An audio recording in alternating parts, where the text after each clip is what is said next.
All of you and welcome back to online classes of Maharana Pratap. Last video में हमने discuss किया था secularism in India. आज हम डिस्कस कर रहे हैं secularism in India and USA, a comparison. दोनों में कंपैरिजन करते हैं कि इंडिया में सेकुलरिज्म कैसा है और यूएसए यानी कि यूनाइटेड स्टेट ऑफ अमेरिका में कैसा सेकुलरिज्म है। Secularism in its broader meaning is understood more or less similarly across the world. However, certain interpretive and operative aspects of the concept are different in the different countries and societies. हालांकि secularism का मतलब जो है अगर समझने जाए तो हर country के हिसाब से अपना सेकुलरिज्म का मीनिंग अलग निकलता है, क्योंकि अलग अलग कंट्रीज़ में उसको अलग अलग सोसाइटीज़ में अलग अलग डिफरेंसेस उसको दिए गए। The interpretation of secularism is at a variance in India and some other countries. The Indian form of secularism in thus different from that in the USA. India का जो सेकुलरिज्म जो है वह यूएसए के secularism से थोड़ा different है। किस तरह से डिफरेंट है? In the United States of America the first amendment of the US constitution prohibit the legislature from making laws respecting and the establishment of religion or that prohibit the free exercise of religion. America के constitution में जो first amendment हुआ उसके according constitution ने legislature जो थी उसको law बनाने के लिए प्रोहिबिटेड किया। दूसरा, अमेरिका के अंदर जो रिलीजन जो थे उसमें किसी भी स्टेट का इंटरफेरेंस जो था उसको मना कर दिया। Prohibited the free exercise of religion. The use of the term establishment means that no religion can be declared as the official religion. Establishment का मतलब यहाँ पे है कि अमेरिका के अंदर कोई भी स्टेट जो है वो अपने आप को किसी इंडिपेंडेंट रिलीजन से रिलेटेड या किसी इंडिपेंडेंट रिलीजन को ऑफिशियल रिलीजन के रूप में डिक्लेयर नहीं कर सकती थी। Hence, there cannot be any state interference in the affairs of religious bodies and vice versa. मतलब रिलीजन जो है वह एक ब्रॉड इशू है और कॉन्स्टिट्यूशन में मेंशन किया गया है कि कोई भी स्टेट जो है वह रिलीजन से रिलेटेड किसी भी मामले में इंटरफेयर नहीं करेगी। In India the state does intervenes in the religion matters but it impose laws for the general. In India the state does not intervenes in India the state does intervenes in religion matters. अब India की बात करते हैं, India में जो state जो हैं वो रिलीजन मैटर में इंटरफेयर कर सकते हैं, लेकिन कब? But it impose laws for the general improvement of social norms. मतलब अगर रिलीजन से रिलेटेड कुछ ऐसी चीज़ें हैं जो समय के हिसाब से चेंज होना ज़रूरी है, टाइम के अकॉर्डिंग उसमें चेंजेस होना ज़रूरी हैं, तो ऐसे इम्प्रूवमेंट के लिए स्टेट जो है वो इंटरफेयर कर सकती है। Social norms which have been under the several incorrect and the even harmful beliefs that had set in the during centuries of traditional religious ignorance and the superstition. मतलब ऐसी चीज़ें जो कई सेंचुरी से ट्रेडिशनल रूप में चली आ रही हैं जिसको अब टाइम के अकॉर्डिंग चेंज होना ज़रूरी है। अगर रिलीजन में कुछ सुपरस्टिशन है, अंधविश्वास हैं, तो भी ऐसी चीज़ों को हम इम्प्रूवमेंट करने के लिए उसके लिए लीगल कार्रवाई कर सकते हैं। We can understand this better by considering the example of the old custom of dowry.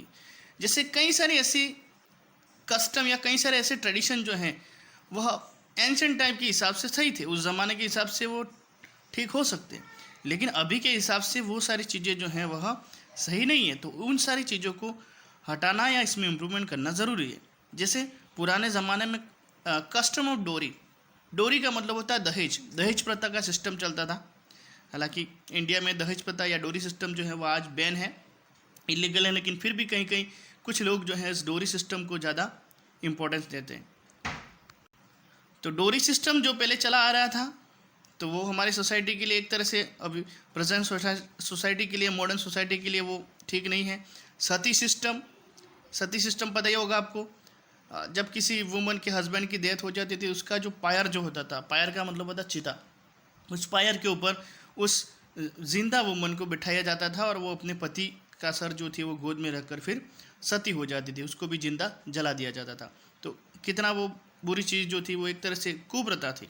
तो जैसे सती सिस्टम है, untouchable practice by some Hindus, Hindus के अंदर कुछ अनटचेबिलिटी प्रैक्टिस होती थी। अनटचेबिलिटी मतलब छुआछूत, कास्टिज्म होता था, जैसे हायर क्लास के लोग जो थे वो लोअर क्लास के लोगों को मतलब ऐसा सोचते थे कि छूने से भी हम अपवित्र हो जाएंगे।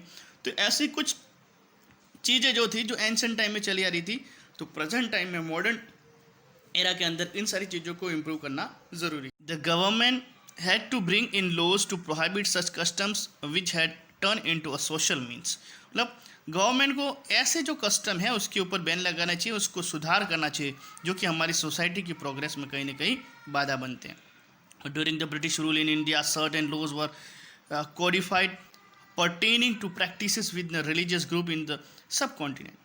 ब्रिटिश रूल के टाइम पर कुछ ऐसे रूल्स बनाए गए थे, कुछ ऐसे लॉज बनाए गए थे जिसमें ये कुछ सोशल एविल्स जैसे कुछ हमारी ये जो कस्टम या सिस्टम थे उसके ऊपर बैन लगाया गया था।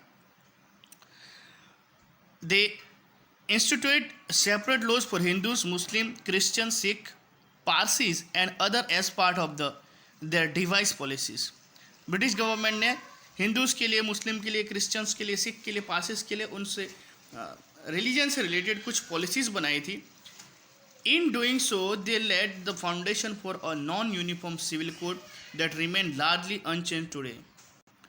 ब्रिटिशर ने क्या किया, सबके अपने अलग अलग रिलीजन से रिलेटेड पॉलिसीज़ थी या अपने अपने रूल्स थे, तो उसके उन सब के लिए एक सिविल कोड बनाया। मतलब some countries in Europe and elsewhere have prohibited the wearing of veils by women of Muslim community, but India has been more sensitive to tradition and beliefs as long as they do not harm other citizens। कुछ Europe की कुछ countries और world की कुछ ऐसी countries हैं जहाँ पर वुमन का जो वेल का जो सिस्टम है, वेल का मतलब होता है पर्दा, स्पेशली जो मुस्लिम वुमन जो होती हैं वो अपना फेस जो होती है वो उसको कवर करके रखती है, बुरखा जो पहनते हैं वो, तो वे वेल सिस्टम के ऊपर कुछ कंट्रीज़ के ऊपर बैन लगा हुआ है। लेकिन इंडिया एक ऐसा कंट्री है जहाँ पर ट्रेडिशन और कस्टम और बिलीफ जो है उसको ज़्यादा इंपॉर्टेंस दिया जाता है। तो इंडिया के लोगों के लिए या इंडियन लोग जो वेल सिस्टम को फॉलो करते हैं उनके ऊपर किसी तरह का कोई प्रोहिबिशन नहीं लगा हुआ है। For instance the madrasa system of education is allotted in the Muslim community and Sikh are exempted from wearing helmets while driving two wheelers when all other have to wear this.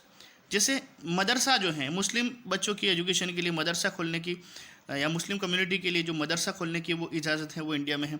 साथ ही इंडिया के अंदर जो सिख जो हैं, अब सिख क्या करते हैं, ऊपर टर्बाइन होती है, उनकी पगड़ी होती है, जिस वजह से वो हेलमेट पहनना उनके लिए आसान नहीं होता है।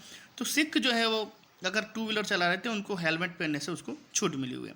Thus here secularism is mean to help and the facilitate the citizen to continue in the practice of their faith. इसलिए इंडिया में सेकुलरिज्म का मतलब है इंडियन लोग जो डिफरेंट रिलीजन से बिलोंग करते हैं, डिफरेंट फेथ से बिलोंग करते हैं, उनके कस्टम और ट्रेडिशन को ध्यान में रखते हुए सबको साथ में लेकर चलना, ये इंडिया का सेकुलरिज्म कहता